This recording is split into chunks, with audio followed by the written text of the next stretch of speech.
Ang gagawin mo lang, iiwanan mo lang tong isa. So itong ginawa nating camera, iiwanan natin sa loob ng bahay. Kunyari guys, pinosisyon natin dito. Kunyari nakalagay dyan, para ma-monitor mo kahit wala ka. Pero itong cellphone mo, pag lagi mong dala at nakakonect ka, automatic makikita mo yung nangyari. Tingnan nyo guys, gagalawin ko. Kung makita nyo guys, ginagalaw ko dito yung camera ng isang cellphone.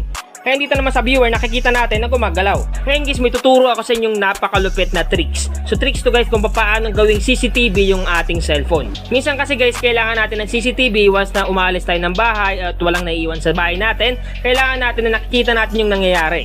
Ngayon kung wala tayong pambili kasi nga mahal magpakabit ng sariling CCTV. Ngayon kung meron kayo dyang mga cellphone na hindi na ginagamit or extra cellphone, mga lumang cellphone man, huwag kayong mag-alala guys kasi ngayon magagamit nyo na. Gagawin nating CCTV yan para kahit papano umalis man tayo ng bahay, wala man maiwan or magbantay sa bahay natin, mamomonitor natin at makikita natin yung nangyayari sa loob. At talagang malupit kasi nga makakatipid tayo dito kasi application lang naman at cellphone yung gagamitin natin. Make sure lang na panoorin yung video hanggang matapos para malaman nyo kung paano gawing CCTV yung ating cellphone. Una natin gagawin, kailangan natin pumunta sa Play Store. So hanapin natin yung Play Store sa ating cellphone. Once na makita na natin yan, tap lang natin. Ngayon guys, pag andito na tayo sa Play Store, pumunta naman tayo sa search bar or search engine sa taas. So eto yon, tap lang natin. Then itatype natin dito yung pangalan ng application. So itype natin dito yung Alfred Home Security Camera. Yan guys yung itatype natin, uulitin ko, Alfred Home Security Camera. Once na matype nyo na yan, search lang natin. So para ma-search yan, tap lang natin tong magnifying lens sa baba, tap natin. Automatic lalabas yan sa pinakaunang result. So eto siya, tap lang natin yan. Eto guys yung hahanapin natin sa Google Play Store, Alfred Home Security Camera. Yung creator nito guys ay Alfred Systems Incorporated. Kung makita nyo guys, mayroon na siyang 10 million plus downloads. So napakarami na talaga yung nagda-download sa kanya. At kung makita nyo guys yung ratings niya, meron na siyang 4.8. So ibig sabihin lang talaga legit na legit yung application kasi marami nagre-rate sa kanya. At kung magbabasa naman kayo ng mga comments and reviews, halos puro positive comments yung mababasa nyo. Katibayan lamang yan guys sa talagang satisfied yung mga nagda-download itong application na Alfred Home Security Camera. Ngayon guys, ang una natin gagawin, kailangan natin i-download at install itong application. Once na ma-download na natin at ma-install, wag muna kayo mag-skip sa video kasi tuturo ko sa inyo step by step kung paano i-set up. Ngayon guys, meron ako ditong dalawang cellphone.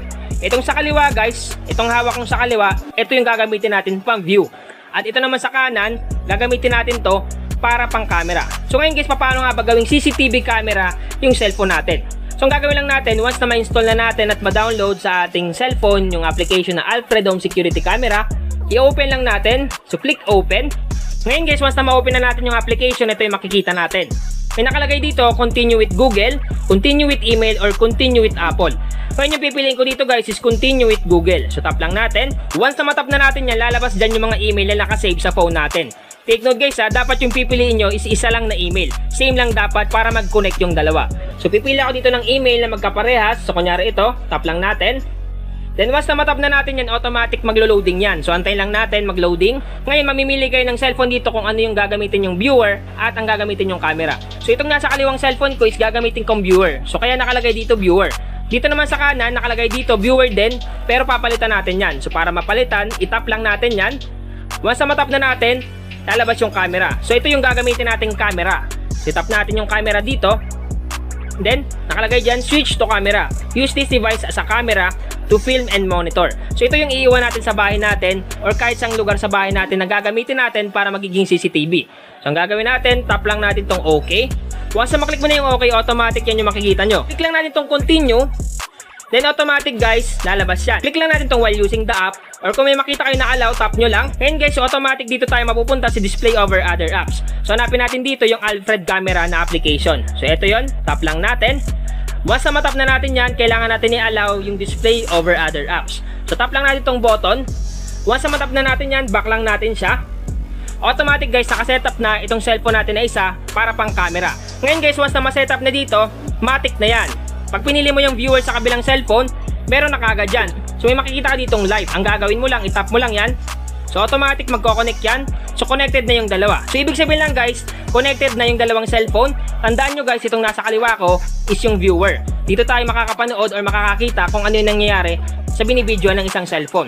Ito naman nasa kanan, itong hawak ko, ito yung pang camera. So kumbaga ito yung magiging CCTV camera na iiwan natin sa loob ng bahay para makita natin or ma-monitor natin yung mga nangyayari sa loob. Ngayon guys, kung makita nyo, once na ginalaw ko tong camera, nakikita dito. So napakalupit guys, kasi nga pag tinutok ko doon, automatic makikita. So napakagulo ng kwarto ko. At pag tinutok mo doon sa kaliwa, makikita rin. So ganun guys kalupit, kasi nga pwede mo na gawing CCTV yung cellphone natin. Mapaluma man yan, gamit na or hindi mo nagagamit, nakatago lang, or kahit bago pa, pwede mong gawing CCTV. Ngayon ang gagawin mo lang, iiwanan mo lang tong isa. So itong ginawa nating camera, iiwanan natin sa loob ng bahay. Kunyari guys, pinosisyon natin dito, kunyari nakalagay dyan, para ma-monitor mo kahit wala ka. Pero itong cellphone mo, pag lagi mong dala at nakakonek ka, automatic makikita mo yung nangyari. Tingnan nyo guys, gagalawin ko. Kung makita nyo guys, ginagalaw ko dito yung camera ng isang cellphone. Kaya dito naman sa viewer, nakikita natin na gumagalaw. So ganun guys kalupit itong Alfred Home Security Camera, kasi nga kahit papano, kahit wala tayong masyadong budget, automatic magkakaroon tayo ng CCTV sa bahay natin. Ang gagawin nyo lang, kailangan lang natin ng dalawang cellphone. Yung isang cellphone is para ma-view natin yung nangyayari. So ito yon, yung hawak ko dito sa harap. At yung ginagalaw ko dun sa baba, yun yung gagamitin natin pang camera. Kahit luma man yan, bago, or gamit na, or hindi nagagamit, okay na okay yan. Makakatipid na tayo at automatic magkakaroon pa tayo ng home security camera sa loob ng bahay natin. Ngayon guys, para mas makatipid tayo at hindi kagad malowbat yung cellphone natin na pang camera ng CCTV, tap lang natin tong power saving, automatic mag-enable yan. So ibig sabihin guys, naka black screen or naka screen lock yung pang camera na phone. Pero kahit naka screen lock yan or black screen yan, gumagana pa rin yan. Kung makita nyo guys, pag ginagalaw ko, gagalawin ko naka black screen yan at naka screen lock. Pag ginalaw ko dun, automatic nakikita kung saan ko tinutok. So ibig sabihin lang, kahit naka screen lock or naka black screen yan, gumagana pa rin yan. So sana guys, nakatulong tong vlog ko ngayon para magkaroon tayo ng CCTV camera at para makatipid tayo, hindi na tayo gumastos pa ng malaki. Cellphone lang, kahit lumang cellphone, kahit stock na cellphone, or kahit bago pa man yan, basta may extra cellphone kayo, automatic magkakaroon na kayo ng CCTV camera sa loob ng bahay nyo. So once again naman, tag PH, thank you and God bless all.